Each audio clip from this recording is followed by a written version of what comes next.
हम ही को कातिल कहेगी दुनिया, हमारा ही कत्लेआम होगा।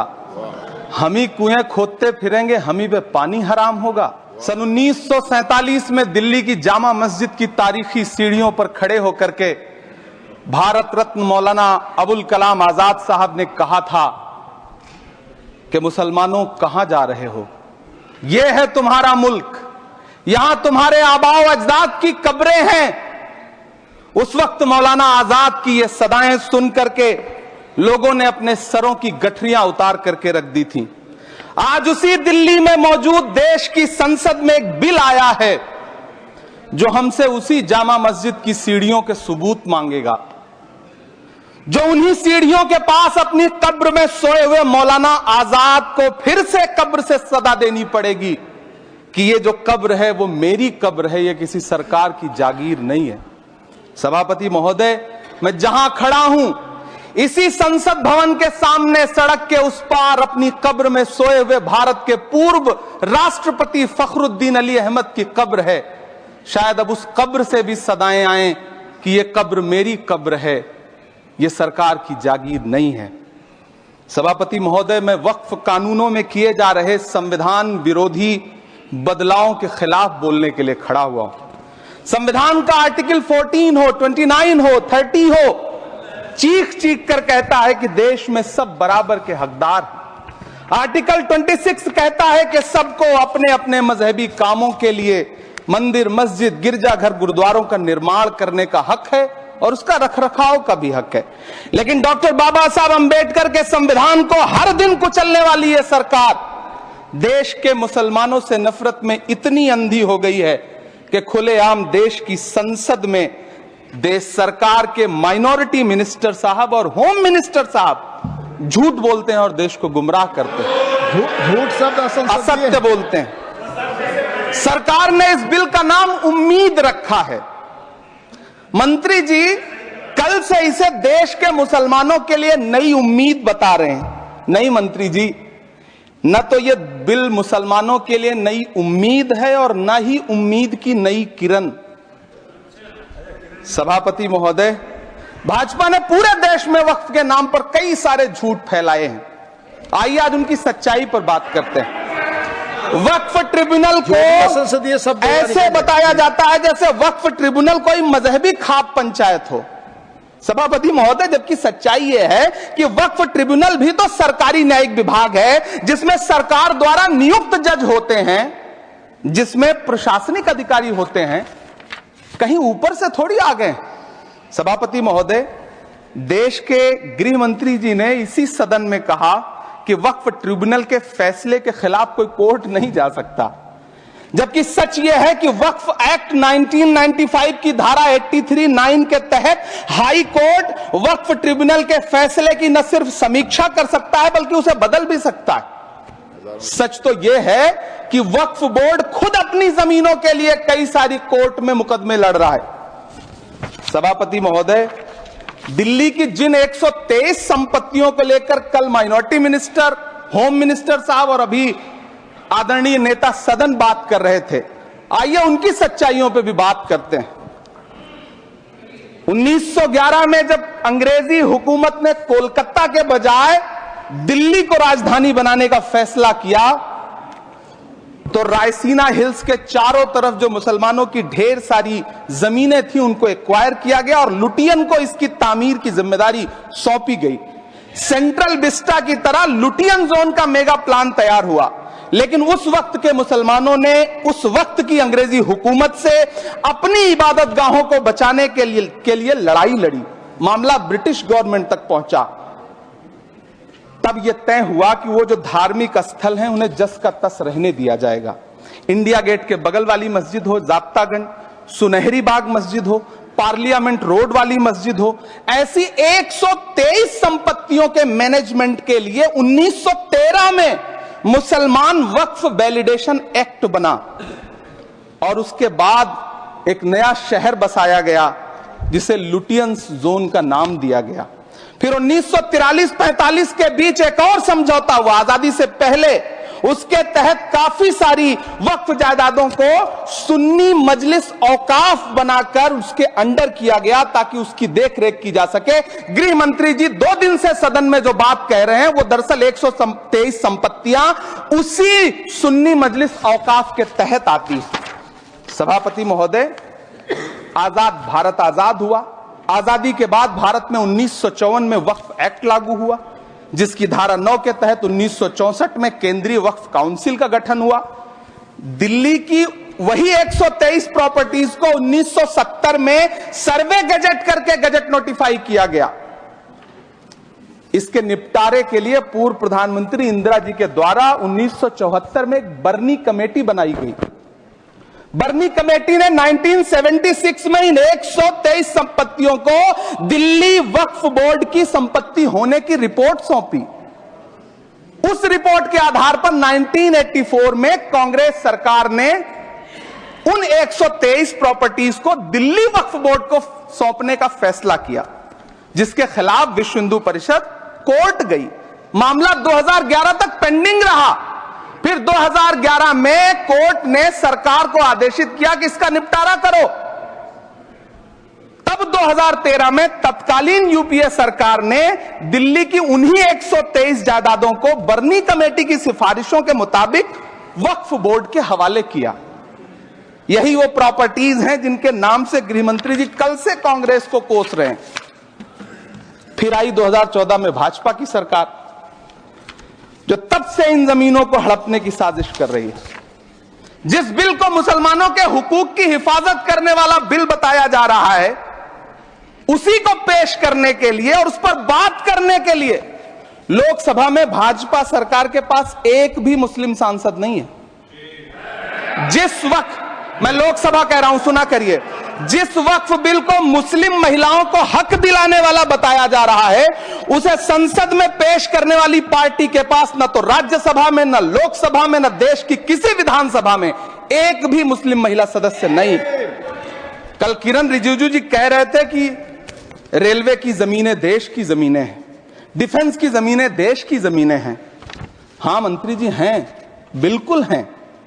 ये जो वक्फ की जमीनें हैं, ये हमारे पुरखों ने धार्मिक कामों के लिए डोनेट किया है, तो हम भी तो इसी देश के नागरिक हैं, हम भी तो इसी देश के बेटे हैं, तो वक्फ की जमीनें भी तो इसी देश की जमीनें हैं। उनको पराया क्यों बोलते हैं आप? सभापति महोदय, अशफाकुल्लाह खान जब फैजाबाद की जेल में फांसी के फंदे पर झूल रहे थे, तो इसी देश की जमीन के लिए झूल रहे थे ना। सभापति महोदय, अंडमान की जेल में काला पानी की सजा काटकर अपनी जान देने वाले मौलाना फजले हक खैराबादी हो या शेर खान अफरीदी हो, वो भी तो इसी जमीन के लिए अपनी जान दे रहे थे ना। सभापति महोदय, पाकिस्तान के खिलाफ लड़ते हुए अपनी जान देने वाले महावीर चक्र विजेता ब्रिगेडियर उस्मान हो या पाकिस्तान के पैटर्न टैंक उड़ाने वाला परमवीर चक्र विजेता वीर अब्दुल हमीद हो, वो भी तो इसी जमीन के लिए अपनी जान दे रहा था ना।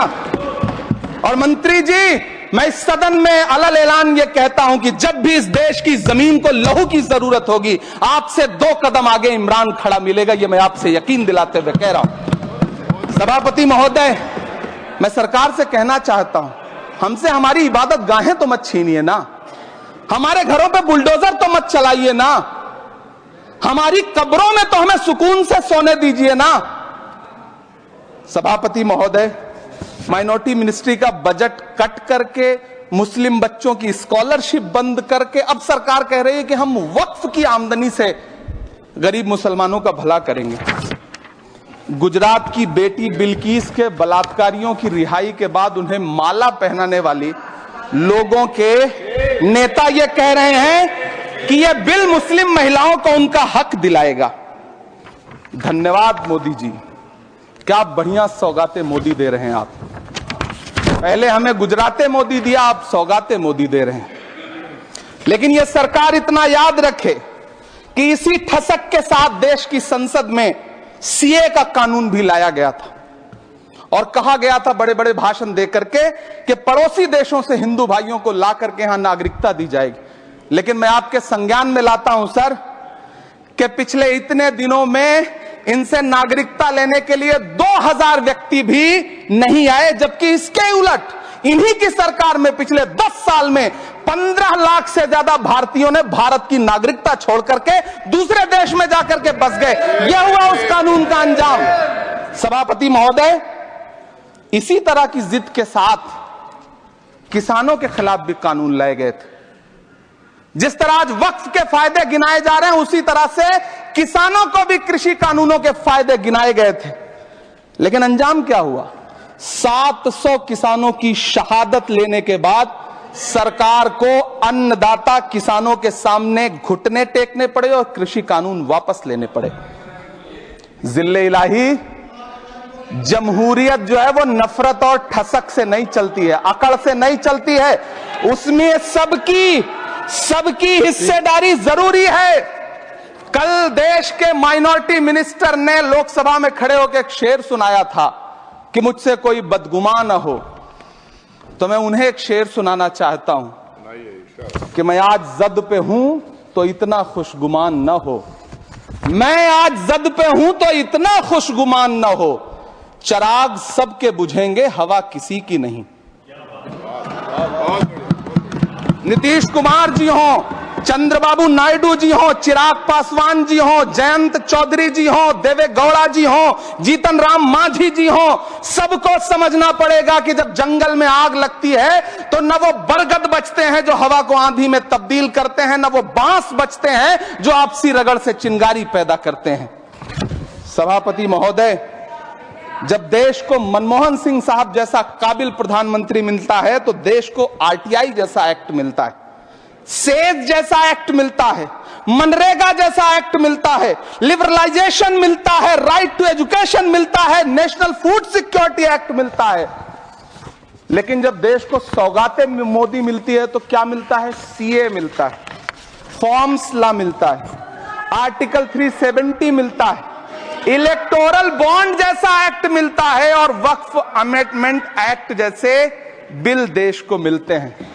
मुझे तो अपने हमवतन भाइयों से पूछना है कि आपको अपने बच्चों की तरक्की, खुशहाली और नौकरी की दरकार है या फिर मुसलमानों की दान की गई जमीनों को लूटकर धन्ना सेठों को देने की साजिश करने वाले कानून की? सभापति महोदय, यह सरकार रात के 3 बजे तक पूरे देश को जगा करके संसद में अपने ही नागरिकों को नीचा दिखाने के लिए वक्फ बिल ला रही थी, तो उधर रात के 1:30 बजे अमेरिका हम पर 26% टैरिफ लगा रहा था। सरकार की प्राथमिकताएं देश को पता। सभापति महोदय, मैं बहुत भावुक हूं आज, और मुझे अच्छा लगा कि आदरणीय नेता सदन जगत प्रकाश नड्डा जी ने बहुत अच्छी बातें भी की, मन से बातें की। क्योंकि उनके नाम में प्रकाश जुड़ा है तो मैं उनमें हमेशा एक रोशनी की किरण देखता हूं। मैं उनके सामने बहुत अदब से यह बात कहना चाहता हूं कि चरागों के सफर में दबदबा हो आंधियों का तो फिर अंजाम जुल्मत के सिवा कुछ भी नहीं होगा। यह दुनिया नफरतों के आखिरी स्टेज पर है, इलाज इसका मोहब्बत के सिवा कुछ भी नहीं होगा। मैं भावुक हूं, मेरी पलकें गीली हैं। अगर देश की एक बहुत बड़ी आबादी को लगता है कि आप उसका भला करने के लिए नहीं बल्कि उनकी इबादतगाहों, उनकी कब्रिस्तानों, उनकी खानकाहों को बर्बाद करने का बिल ला रहे हैं, तो फिर आप अगर समझाने में नाकामयाब रहे हैं तो यह आपकी नाकामयाबी है। पहले समझाइए, उसके बाद कोई बिल लेकर के आइए, तब शायद हम आपका इतनी पुरजोर तरीके से विरोध ना करें। लेकिन सभापति महोदय, मैं अंत में सिर्फ इतना कहना चाहता हूं कि इस बिल में जो भी पॉइंट्स दिए गए हैं, बॉम्सी पोर्टल देख लीजिए, सरकार का झूठ आपको पकड़ में आ जाएगा। हम डरे नहीं हैं, हम सिर्फ सरकार से अपील कर रहे हैं कि हमें अपना समझिए। हम आपके अपने हैं, इस देश के नागरिक हैं और आप ताकत में हैं। संख्या बल के आधार पर बिल हो सकता है आप पास करा ले, लेकिन आपको यह बात समझनी पड़ेगी कि हम तो वो तारीख हैं, जहनों में रहना है जिसे कागजी पुर्जे नहीं जो फाड़ डाले जाएंगे। जिस जमीन पर मैं खड़ा हूं यह मेरी पहचान है। आप आंधी हैं तो क्या मुझको उड़ा ले जाएंगे? आपको यह बात समझनी पड़ेगी। आपको अगर इतना विपक्ष की तरफ से पहले जेपीसी में इतने सारे पॉइंट्स आए और उसके बाद कल से लोकसभा में और राज्यसभा में सुझाव आप सुनने को तैयार नहीं है, लोगों की शंका को दूर करने के बारे में आप बिल्कुल सोच नहीं रहे, बस आप कह रहे हैं यह बिल उम्मीद की नई किरण है। नहीं साहब, इसे भले किरण जी लेके आए हैं, लेकिन ये उम्मीद की नहीं बल्कि नाउम्मीदी की किरण है। और इस देश की एक बहुत बड़ी आबादी इस बात से खदशे में है, शक में है कि आप सीधे उनकी जमीनों को लूट करके धन्ना सेठों को बेचना चाहते हैं। मेरी अब भी आपसे अपील है कि इस बिल को वापस लीजिए। यह बिल कहीं से आपके अपने नागरिकों के लिए अच्छा नहीं है। यह बिल सिर्फ इस देश के मुसलमानों को नीचा दिखाने का और अपने एक ऐसे मतदाता वर्ग को खुश करने का बिल है जिनको इस बिल के पास हो जाने से कुछ मिलेगा भी नहीं, लेकिन आप एक नैरेटिव देना चाहते हैं, एक मैसेज देना चाहते हैं। मेरी आपसे अपील है कि कृपया ये जो सबका साथ सबका विकास का नारा है, इस नारे को रत्ती भर तो चरित्रार्थ कर दीजिए। बहुत बहुत धन्यवाद।